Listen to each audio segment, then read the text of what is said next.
Hello everyone, welcome in Kiran learners academy. दोस्तों, हम कर रहे थे बिहार सिक्स सिक्स का एग्जाम, कक्षा 1 to 5, class 1 to 5 practice work book solve कर रहे थे। बीपीएससी ट्री 4.0 सामान्य अध्ययन कह सकते हैं, जीके। जो भी क्वेश्चन आपके एग्जाम में पूछे जा सकते हैं, जो जो क्वेश्चन बनता है, जैसे कुछ क्वेश्चन मैथ्स के भी आ जाते हैं, जी रीजनिंग के आ जाते हैं कुछ क्वेश्चन। ठीक है, जीके और साइंस के तो क्वेश्चन आते ही आते हैं। ये सारे के सारे क्वेश्चन दोस्तों, ये हम प्रैक्टिस कर रहे थे, और ये सारा का सारा पैटर्न बेस्ड है एनसीईआरटी और एससीईआरटी के ऊपर। ठीक है, सारे क्वेश्चन बेस्ड हैं एनसीईआरटी और एससीईआरटी के ऊपर। और इससे पहले हमने सेट नंबर 2 तो कंप्लीट करे थे, 2 तक। टोटल 150 क्वेश्चन होते हैं एक सेट में, टोटल कह सकते हैं 300 क्वेश्चन हम प्रैक्टिस कर चुके हैं। और ये है सेट नंबर 3 का part number 6, sorry part number 5। Total 150 question होते हैं, इसको हम कवर करते हैं दोस्तों 5 पार्ट में। हर पार्ट में रखते हैं 30 क्वेश्चन। ठीक है, तो चलिए अभी स्टार्ट करते हैं। और ये प्रैक्टिस वर्क बुक आती है किन पब्लिकेशन की। टोटल 20 सेट है, मतलब कि 3000 क्वेश्चन है। इसी बुक का हम कर रहे हैं वीडियो सोल्यूशन। तो चलिए स्टार्ट करते हैं क्वेश्चन नंबर 121 से। क्वेश्चन नंबर 121, पटना हवाई अड्डे का कौन सा नाम सही है दोस्तों। पटना हवाई अड्डे का कौन सा नाम सही है, ये आपको बताना है इनमें से। तो यहाँ पे ध्यान रखेंगे, जयप्रकाश नारायण अंतर्राष्ट्रीय हवाई अड्डा बिहार की राजधानी पटना, दोस्तों पटना के दक्षिण पश्चिम में स्थित है। और इसका नाम स्वतंत्रता के बाद से कार्यकर्ता जयप्रकाश नारायण के नाम पर रखा गया था। तो राइट आंसर होगा इसका ऑप्शन फर्स्ट, क्या है, जयप्रकाश नारायण अंतर्राष्ट्रीय हवाई अड्डा। Option first is correct. Question number 122, निम्नलिखित में से बिहार के किन हस्तियों को भारत के सबसे बड़े नागरिक सम्मान भारत रत्न से सम्मानित किया गया है। तो यहाँ पे बिहार की वो हस्तियां आपको ध्यान रखना है।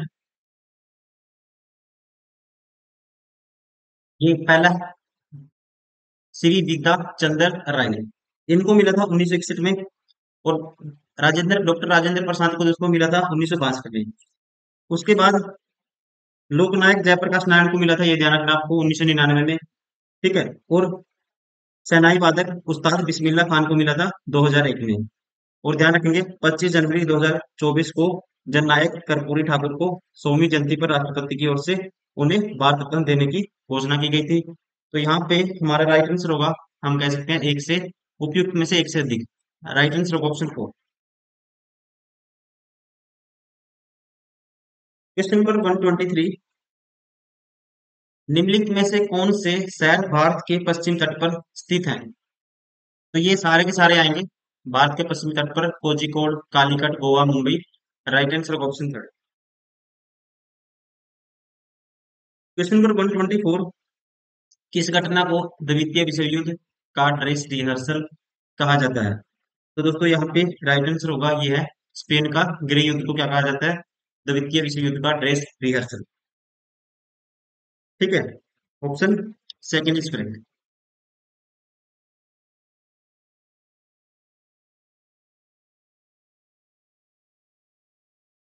क्वेश्चन नंबर 125, निम्नलिखित में से कौन सा पद भारतीय संविधान की प्रस्तावना में शामिल नहीं है। कौन सा पद है जो भारतीय संविधान की प्रस्तावना में शामिल नहीं है, ये आपको बताना है। ठीक है, देखो गणतंत्र है, न्याय है, लेकिन राजशाही ये नहीं है। राइट आंसर होगा ऑप्शन 3। क्वेश्चन नंबर 126, निम्नलिखित में से कौन लोकतंत्र के प्रसार के लिए जरूरी नहीं माना जाता है। दोस्तों कौन है जो लोकतंत्र के प्रकार, ठीक है, कौन लोकतंत्र के प्रसार के लिए जरूरी नहीं माना जाता है, वो फैक्टर आपको बताना है। पहला, लोक द्वारा संघर्ष, दोस्तों ये जरूरी है। ठीक है, आपको बताना है जो जरूरी नहीं माना जाता है। विदेशी सरकार द्वारा आक्रमण, ये जरूरी नहीं है। ठीक है, उपनिवेश का वाद का अंत, ये ठीक है। तो राइट आंसर होगा यहाँ पे ऑप्शन सेकंड।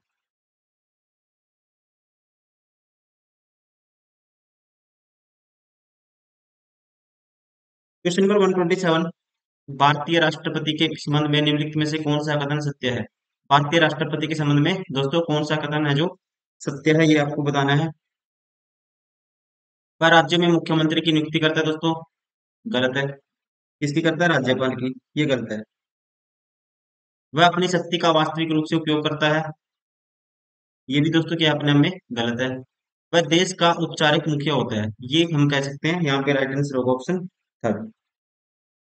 ठीक है, राष्ट्रपति भारत की कार्यपालिका, विधायिका, न्यायपालिका, इन सबका दोस्तों औपचारिक क्या होता है, प्रमुख होता है। और भारतीय सशस्त्र बलों का कमांडर इन चीफ भी होता है। ठीक है, तो कह सकते हैं option third is correct. Question number 128, किस आंदोलन के दौरान महात्मा गांधी ने असहयोग आंदोलन का नारा दिया था? ठीक है, असहयोग आंदोलन का नारा दिया था गांधी जी ने। यहाँ पे राइट आंसर होगा ऑप्शन थर्ड, खिलाफत आंदोलन। ठीक है, गांधी जी ने दोस्तों आशा की थी कि असहयोग को खिलाफत के साथ मिलाने से भारत के दो प्रमुख समुदाय हिंदू और मुसलमान मिलकर औपनिवेशिक शासन का अंत कर देंगे। ठीक है, ये वजह थी। तो हम कह सकते हैं यहाँ पे राइट आंसर होगा ऑप्शन थर्ड, खिलाफत आंदोलन। क्वेश्चन नंबर 129, कादियाल साड़ियाँ किस राज्य से संबंधित है जिसे हाल ही जीआई टैग मिला है दोस्तों? हाल ही में जिसको जीआई टैग मिला है, तो यहाँ पे ये संबंधित है, ध्यान रखना आपको, राइट आंसर होगा ऑप्शन थर्ड, पश्चिम बंगाल से। कादिया साड़ियाँ संबंधित है पश्चिम बंगाल से। क्वेश्चन नंबर 130, पोलैंड के नए प्रधानमंत्री के रूप में किसे चुना गया है दोस्तों? पोलैंड के नए प्रधानमंत्री के रूप में चुना गया है यहाँ पे, राइट आंसर होगा option first, Donald tusk. Question number 131, वर्तमान में कागजी मुद्रा के अतिरिक्त किस रूप में मुद्रा का अधिकाधिक अधिकाधिक प्रयोग हो रहा है? ठीक है, वर्तमान में कागजी मुद्रा के अतिरिक्त किस रूप में मुद्रा का अधिकाधिक प्रयोग हो रहा है, ये आपको बताना है। तो आपको पता ही होगा दोस्तों, that is plastic money. Plastic money means, इसकी शुरुआत 1950 में हुई थी। कह सकते हैं plastic money means credit card, debit card और ऐसे अन्य मनी कार्ड को इंगित करने के लिए इस शब्द का अधिक सटीक रूप से उपयोग किया जाता है। ठीक है, ये सारे इसमें आएंगे। Option third is correct. Plastic money का लोग आजकल कह सकते हैं यूज ज्यादा हो रहा है। Option third is right. Question number 32, 132, NITI Aayog के संबंध में निम्नलिखित में से कौन सा कथन सही है? नीति आयोग के संबंध में निम्नलिखित में से कौन सा कथन सही है, ये आपको बताना है। नीति आयोग की स्थापना दोस्तों 1 जनवरी 2015 को हुई थी, ये ठीक है, पहले से वो बोलते थे 5 ईयर प्लान, पंचवर्षीय योजना। दूसरा, प्रधानमंत्री नीति आयोग का प्रधान अध्यक्ष होता है दोस्तों, ये भी ठीक है। ठीक है, कौन होता है प्रधानमंत्री, इसका क्या होता है, अध्यक्ष होता है। नीति आयोग ने 2014 में भारतीय योजना आयोग की जगह ली। अब दोस्तों 2014 में थोड़ी ना ली है, 2015 में ली है, ये गलत है। तो यहाँ पे राइट आंसर होगा ऑप्शन फर्स्ट, एक और दो सही है। क्वेश्चन नंबर 133, मिश्रित अर्थव्यवस्था का अर्थ ऐसी अर्थव्यवस्था से है जहां, जहां पे दोस्तों मिश्रित का मतलब, जैसे भारत एक मिश्रित अर्थव्यवस्था है। ठीक है, जहां सार्वजनिक और निजी दोनों क्षेत्रों का अस्तित्व हो। राइट आंसर होगा ऑप्शन थर्ड। क्वेश्चन नंबर 134, निम्नलिखित में से क्या किसी अर्थव्यवस्था में वाणिज्यिक बैंक का कार्य नहीं है? कौन सा है दोस्तों किसी अर्थव्यवस्था में जो वाणिज्यिक बैंक का कार्य नहीं है, ये आपको बताना है। जमा स्वीकार करना कार्य है, ऋण का प्रदान करना कार्य है, बैंकर्स बैंक के रूप में कार्य करना, ये कार्य नहीं है। ठीक है, वाणिज्यिक बैंक का राइट आंसर होगा ऑप्शन थर्ड। क्वेश्चन नंबर 135, पश्चिम बंगाल कौन सा, आपको बताना है, सही उत्तर का चयन कीजिए। पश्चिम बंगाल के लोग ज्यादातर चावल और केरल के लोग ज्यादातर रोटी खाना पसंद करते हैं दोस्तों, गलत है। ठीक है, केरल और बंगाल दोनों के लोग दोस्तों मुख्य रूप से क्या खाते हैं, चावल खाते हैं। पहला गलत हो गया। जो चीजें जहाँ आसानी से पैदा होती हैं वहां पर वे ज्यादा खाई जाती हैं, ये अपने आप में स्टेटमेंट ठीक है। तो राइट आंसर होगा ऑप्शन थर्ड, पहला गलत है परंतु दूसरा सही है। क्वेश्चन नंबर 136, अमीर खुसरो किसके शिष्य थे दोस्तों? अमीर खुसरो शिष्य थे, ध्यान रखना आपको। राइट आंसर होगा ऑप्शन सेकंड, निजामुद्दीन औलिया के। क्वेश्चन नंबर 137, निम्नलिखित में से क्या अमेरिकी स्वतंत्रता संग्राम का परिणाम नहीं है? कौन सा है दोस्तों, कह रहे कहता है कौन सा है, क्या अमेरिकी स्वतंत्रता संग्राम का परिणाम इनमें से नहीं है, ये आपको बताना है। संयुक्त राज्य अमेरिका का उदय एक शक्तिशाली राष्ट्र के रूप में हुआ, ये ठीक है। ठीक है, ये ठीक है अपने आप में, ये कह सकते हैं। इसका परिणाम नहीं है ये, सॉरी, इसका परिणाम है ये। इसने पूछा कौन सा परिणाम नहीं है। एडम स्मिथ लेजिस फेयर के सिद्धांत को मजबूती मिली दोस्तों, ये भी कह सकते हैं ये परिणाम है। ठीक है, ये भी क्या है, अपने आप में परिणाम है। सार्वजनिक प्रेस मताधिकार की स्थापना, ये भी परिणाम है। तो यहाँ पे राइट आंसर होगा ऑप्शन फाइव, उपयुक्त में से कोई नहीं। तो ऐसा कोई भी ऑप्शन नहीं है जो परिणाम नहीं है, सारे के सारे क्या है, परिणाम है। क्वेश्चन नंबर 138, निम्नलिखित में से किस क्षेत्र में ओंगी रहते हैं? ओंगी दोस्तों या ओंगे बोलते हैं इसको, ये एक जनजाति है और ये रहती है लिटिल अंडमान में। Right answer option first. Question number 139, निम्नलिखित में से कौन सा कथन सिंचाई के माध्यमों के बारे में सही है? कौन सा कथन है जो सही है, ये आपको बताना है। छिड़काव का तंत्र विधि का उपयोग मुख्य समतल भूमि के लिए किया जाता है, ये गलत है। ड्रिप तंत्र विधि में जल बूंद भर करके सीधे पौधों की पत्तियों को गिरता है, ये भी गलत है। ड्रिप तंत्र फलदार पौधों, बगीचों एवं वृक्षों को पानी देने का सर्वोत्तम तरीका है, ये स्टेटमेंट अपने में करेक्ट है। Right answer option third. ठीक है ना, ध्यान रखेंगे, फलों पौधों बगीचों और पेड़ों को पानी देने के लिए ड्रिप प्रणाली सबसे अच्छी तकनीक मानी जाती है, technology. Option third is correct. Question number 140, त्रिमूर्ति की मूर्तियों के लिए प्रसिद्ध मुंबई से 15 मील दूर एक द्वीप के स्थान की पहचान कीजिए। तो यहाँ पे है एलिफेंटा की गुफाएं। ठीक है, कौन सी है दोस्तों? त्रिमूर्ति भारतीय कलाओं में से वह आकृति है जिसे ब्रह्मा विष्णु और महेश का ही ग्रीवा सदल कहा जाता है, और ये कहाँ पे है कह सकते हैं? एलिफेंटा गुफाएं, महाराष्ट्र। क्वेश्चन नंबर 141, निम्नलिखित में से कौन सी घटना प्रथम विश्व युद्ध का परिणाम नहीं है? कौन सी घटना है दोस्तों जो प्रथम विश्व युद्ध का परिणाम नहीं है? महान साम्राज्यों का दोस्तों ये परिणाम है। विश्व के अधिकांश देशों में गणतंत्र की स्थापना, ये परिणाम नहीं है। ठीक है, इससे कोई इम्पैक्ट नहीं है। अधि अधि अधिनायकवाद का उदय, ये भी परिणाम है। तो परिणाम नहीं है, कौन सा है? ये सेकंड वाला ऑप्शन है जो ये परिणाम नहीं है, कह सकते हैं right answer of option second. Question number 142, वायुमंडलीय परत जो सूर्य के पैरामैग्नेटिक विकिरणों से हमारी रक्षा करती है वह है। ठीक है, वह है, तो यहाँ पे राइट आंसर होगा वह कहाँ पे दोस्तों? ओजोन मंडल। ठीक है, कौन सी परत है? ओजोन मंडल।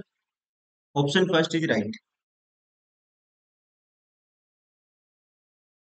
क्वेश्चन नंबर 143, निम्नलिखित का मिलान कीजिए। ऊंचावच मानचित्र, तो ये है जी पृथ्वी की प्राकृतिक आकृतियों को दर्शाने वाला मानचित्र, उसे बोलते हैं ऊंचावच मानचित्र। राजनीतिक मानचित्र दोस्तों राज्यों नगरों विश्व के विभिन्न देशों को दर्शाने वाले मानचित्र को बोलते हैं राजनीतिक मानचित्र, ये भी ठीक है। थीमेटिक मानचित्र बोलते हैं सड़क मानचित्र, वर्षा मानचित्र, वन तथा उद्योगों आदि के वितरण दर्शाने वाले मानचित्र को। तो यहाँ पे राइट आंसर होगा ऑप्शन सेकंड, पहले का ए का 1, बी का 2, सी का 3। क्वेश्चन नंबर 144, खेती का वह प्रकार जिसमें किसान अपने परिवार के लिए फसलें उगाते हैं वो वर्गीकृत किया जाता है। तो इस प्रकार को क्लासिफाई करेंगे ऑप्शन थर्ड, दैट इज निर्वाह कृषि। ठीक है, निर्वाह कृषि दोस्तों या निर्वाह खेती जमीन के छोटे टुकड़ों में होती है। इस तरह की खेती में आदिम औजार और परिवार या समुदाय के श्रम का इस्तेमाल किया जाता है। क्वेश्चन नंबर 145, जीव जो सूर्य के प्रकाश की स्थिति में अपना भोजन बनाते हैं कहलाते हैं, तो उन्हें कहते हैं उत्पादक। क्या कहते हैं दोस्तों? ध्यान रखना आपको, उन्हें कहते हैं उत्पादक। Option second is correct. Question number 146, किस प्रकार के कोशिका विभाजन में गुणसूत्रों के जोड़े बनते हैं? गुणसूत्रों के जोड़े बनेंगे, यहाँ पे राइट आंसर होगा दैट इज अर्धसूत्रीय विभाजन, इंग्लिश में बोलेंगे meiosis. Option second is right. Question number 147, चुंबकीय क्षेत्र में रखे धारावाही चालक तार पर लगते हुए बल की दिशा मिलती है। चुंबकीय क्षेत्र में रखे धारावाही चालक तार पर लगते हुए बल की दिशा मिलती है। तो दोस्तों इसकी दिशा बताने के लिए हम यूज करते हैं इसका फ्लेमिंग लेफ्ट हैंड रूल का, फ्लेमिंग के बाएं हाथ के नियम का। ठीक है, फ्लेमिंग का दोस्तों जो बाएं हाथ का नियम है ये बताता है चुंबकीय क्षेत्र में स्थित किसी भी धारावाहिक चालक पर लगने वाले चुंबकीय बल की दिशा को। ठीक है, इसका इसका प्रयोग किया जाता है डायरेक्शन बताने के लिए, फ्लेमिंग लेफ्ट हैंड रूल का यूज किया जाता है, आपको ध्यान रखना है। क्वेश्चन नंबर 148, जब ध्वनि तरंगे चलती हैं तो ये अपने साथ ले जाती हैं। जब ध्वनि तरंगे चलती हैं तो ये अपने साथ ले जाती हैं, यहाँ पे राइट आंसर होगा ऑप्शन थर्ड ऊर्जा। ठीक है, इसको ले जाती हैं तरंगों के माध्यम से ऊर्जा का क्या होता है, स्थानांतरण होता है एक स्थान से दूसरे स्थान पर। ठीक है, क्या होगा, ट्रांसफॉर्मेशन। तो यहाँ पे राइट आंसर होगा ऑप्शन थर्ड। क्वेश्चन नंबर 149, विश्व का प्रथम आवासीय विश्वविद्यालय निम्नलिखित में से कौन सा है दोस्तों? तो यहाँ पे राइट आंसर होगा इसका, विश्व का प्रथम आवासीय विश्वविद्यालय माना जाता है नालंदा विश्वविद्यालय को। इसको नालंदा विश्वविद्यालय को, और ये भी ध्यान रखेंगे 13वीं शताब्दी में मुस्लिम बख्तियार खिलजी ने इसको नष्ट कर दिया था। सारे दस्तावेज दस्तावेज थे जो भी इसके जला दिए थे। क्वेश्चन नंबर 150, केंद्रीय रिजर्व पुलिस बल सीआरपीएफ की पहली महिला महानिदेशक किसे बनाया गया है? तो यहाँ पे इसका जो राइट आंसर होगा दोस्तों इस क्वेश्चन का ये होगा, ठीक है, इनका नाम है नीना सिंह। इसको बनाया गया है नीना सिंह को, पहली महानिदेशक बनी है दोस्तों ये। ठीक है, नाम क्या है आपको याद रखना है, नीना सिंह, सीआरपीएफ की। Option third is correct.